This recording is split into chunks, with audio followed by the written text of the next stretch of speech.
আসসালামু আলাইকুম। মালয়েশিয়ান প্রবাসী বাংলাদেশি ভাইরা সবাই কেমন আছেন? আশা করি ভালো আছেন। আলহামদুলিল্লাহ আমিও ভালো আছি। আমি আজকে আসলাম মালয়েশিয়ার কলিং ভিসার আপডেট নিউজ নিয়ে এবং কি অবৈধদের বৈধকরণ 18,000 কর্মী যারা আসতে পারেন তাদের আপডেট এবং কি সাধারণ ক্ষমার সুযোগ সুবিধা বা কতদিন এই সাধারণ ক্ষমার সুযোগ থাকবো এই নিয়ে থাকছে বিস্তারিত। অনুরোধ রইল পুরো ভিডিও দেখার জন্য।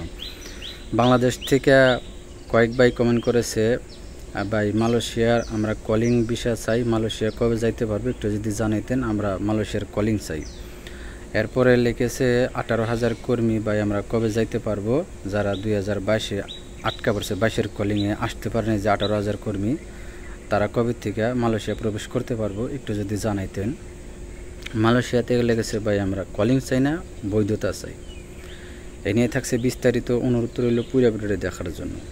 সর্বপ্রথম কথা হলো ভাই, এখন বৈধতা দেওয়া না দেওয়া, কলিং খোলা না খোলা একান্তই মালয়েশিয়ার সরকারের এটা সিদ্ধান্ত। সে যেটা বলবো সেটাই। মালয়েশিয়া সর্বপ্রথম কথা হলো ভাই,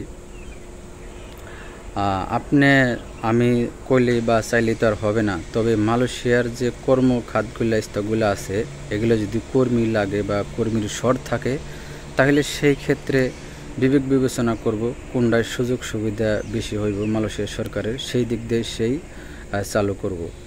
আরেকটা বিষয় হলো, এখন সবচেয়ে বড় কথা হলো নসিব আর রিজিক। আল্লাহ পাক রিজিক যার যেখানে রাইখা রাখছে ঠিক সেখানেই সে আসবো বা যাইব, এটাই বাস্তবতা। যদি মালয়েশিয়া যে সকল প্রবাসী ভাইরা অবৈধ আছেন, যদি আপনাদের রিজিকে বা নসিবে থাইকা থাকে, বৈধতা অতি দ্রুতই আপনারা পাইবেন, ইনশাআল্লাহ আপনারা পাওয়া যাবেন 2025-এর ভিতরেই। তবে আমি বলছি না, আমার কথা না, এটা আল্লাহর উপরে ভরসা করে বলছি বলে ইনশাআল্লাহ হয়তো যদি ভাগ্য ভালো থাকে অবৈধ যারা আছেন 2025-এর ভিতরে হয়তো বৈধতা দিতে পারে মালয়েশিয়ার সরকার।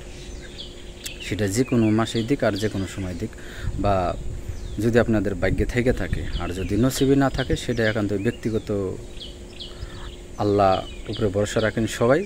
যাই হোক, আরেকটা বিষয় হলো, আপনার যদি কর্মস্থলে কর্মী লাগে বেশি, দেখা গেছে মালয়েশিয়ার বসগুলা যারা আছে তারা যদি আবেদন করে মালয়েশিয়ার সরকারের কাছে, বললে আমরা কর্মী যা আছে যেগুলো আছে পুরান লোক আমরা বৈধ করে নিব, বৈধ করার সুযোগ দাও, আমরা এই কর্মীগুলো বৈধ করে নিয়ে কাজ করাইব।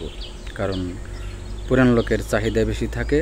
যদি এই ধরনের কোনো মিটিং শুনবার লাগছে, এগুলা এখন আস্তে আস্তে হইব আর কি। যদি হয় বা অনেক বছরে বলবার লাগছে তারা আবেদন করব, বা দেখা গেছে আপনি বলতে পারেন বসদের সাথে কথা বলেন না ভাই, দেখা গেছে বিভিন্ন আমাদের বন্ধুবান্ধব আছে তারা বলবার লাগছে। কয়েকদিন আগে আমার এক বন্ধু বলছে, বলে আমার বসে বলছে নতুন পাসপোর্ট বানিয়ে রাখবার লিগা কাগজপাতি করার জন্য সুযোগ মালয়েশিয়া দিব। তবে যাই হোক, যদি নসিবে থেকে থাকে অবশ্যই পাইবেন। আরেকটা বিষয় হলো, মালয়েশিয়ার কলিং ভিসা যারা বাংলাদেশে আছেন তারা কলিং সাইবার লাগছেন, তবে ভাই ধৈর্য ধরেন। মালয়েশিয়ার কলিং এখনও সিদ্ধান্ত হয় নাই, চূড়ান্ত সিদ্ধান্ত হয় নাই কবে খুলবো বা কত হাজার কর্মী আনবো, কোন কোন সেক্টর আনবো, এগুলা কোনো এখনও সিদ্ধান্ত হয় নাই। তবে আপনারা অনেকেই কমেন্ট করেন ভাই দালাল বলছে পাসপোর্ট দেবার লিগে মেডিকেল করিয়ে রাখবো। তবে ভাই আপনি পাসপোর্ট দেন আর মেডিকেল করিয়ে রাখুন, এখনও কোনো সিদ্ধান্ত হয় নাই কত দিনের ভিতরে মালয়েশিয়ার কলিং চালু হইব বাংলাদেশের জন্য। 2 বছরও লাগতে পারে, 3 বছরও লাগতে পারে, বা 6 মাসও লাগতে পারে। তবে এটার কোনো নিশ্চিত কোনো চূড়ান্ত সিদ্ধান্ত হয় নাই। তবে আপনারা কেউ দালালের কাছে টাকা দেয়া ধরা পড়বেন না বা আটকা পড়বেন না, প্রতারণার শিকার হইবেন না, সবাই সতর্ক থাকবেন।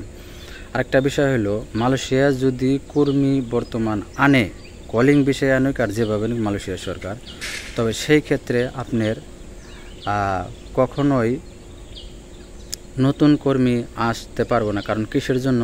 সর্বপ্রথম যে 18,000 কর্মী যারা আটকে পড়ে আছে 2022-এর কলিংয়ে 24-এর লাস্ট ফ্লাইটে যারা আসতে পারে নাই, তাদের আগে সর্বপ্রথম মালয়েশিয়া আনবো। আনার পরেই মালয়েশিয়ার সরকার নতুন করে আবার কলিংয়ের লোক আনার সিদ্ধান্ত নিব। এটা সবসময় আপনারা স্মরণ রাখবেন। বা যারা আসতে পারেন ইনশাআল্লাহ আপনারা সবার আগেই মালয়েশিয়া আসতে পারবেন যদি নতুন কলিং ভিসা চালু হয়, বা আপনার মালয়েশিয়া কোনো কর্মী যদি প্রবেশ করে মালয়েশিয়ার সরকার, তাহলে 18,000 কর্মী সর্বপ্রথম আগেই প্রবেশ করব মালয়েশিয়ায়। এটা ইনশাআল্লাহ আশাবাদী আমরা সবাই। আর যারা আসতে পারে না তাদের কাজ দ্রুতই চালু হইবার লাগছে। খুব শীঘ্রই মালয়েশিয়া আপনারা আসতে পারবেন ইনশাল্লাহ। তবে আরেকটা বিষয় হলো, এক ভাই জানতে চেয়েছে মালয়েশিয়ার সাধারণ ক্ষমার কতদিন মেয়াদ আছে। ভাই, মালয়েশিয়ার সাধারণ ক্ষমার দেশে যাওয়ার যে মালয়েশিয়ার সরকার সুযোগ দিয়েছে 500 রিঙ্গিত জরিমানা দেওয়া, আপনার ইমিগ্রেশনে 500 রিঙ্গিত জরিমানা দিয়ে আপনি দেশে যাইতে পারবেন, টিকিট কেটে নিজ নিজ দেশে ফেরত যাইতে পারবেন। এটার সময় বৃদ্ধি করে দিয়েছে আপনার 2026 এপ্রিলেই 30 এপ্রিল মাসের 30 তারিখ পর্যন্ত 2026। আপনার এখনও বর্তমান আরও 10 মাস সময় আছে, বা যারা দেশে যাইবেন সুযোগ সুবিধা বুঝে আপনারা দেশে যাইতে পারবেন। আর যারা দেশে না যাবেন অবশ্যই সতর্কভাবে থাকবেন, কারণ মালয়েশিয়ার ইমিগ্রেশন খুবই ক্ষাপ্ত। কারণ যে কোনো জায়গায় অপরাধী দিয়ে আটক করবার লাগছে, যে কোনো মুহূর্তে যে কোনো সময়। আপনি রাস্তায় কোন, মার্কেটে কোন, ফ্যাক্টরিতে রুমও, রাত্রের বেলায় রুমও রেট দেয়, দিনের বেলায় ফ্যাক্টরিতে, রাস্তাঘাটে চলাফেরার সময় বা মার্কেটে। আপনারা যে যেখানে যাবেন অবৈধ প্রবাসীরা সতর্কভাবে চলাফেরা করবেন বা সাবধানে থাকবেন। সবাই ভালো থাকবেন, সুস্থ থাকবেন। আর ভিডিওটা বেশি বেশি শেয়ার করে সবাইকে দেখার সুযোগ করে দেবেন। তো ভাই ভালো থাকবেন, আল্লাহ হাফেজ।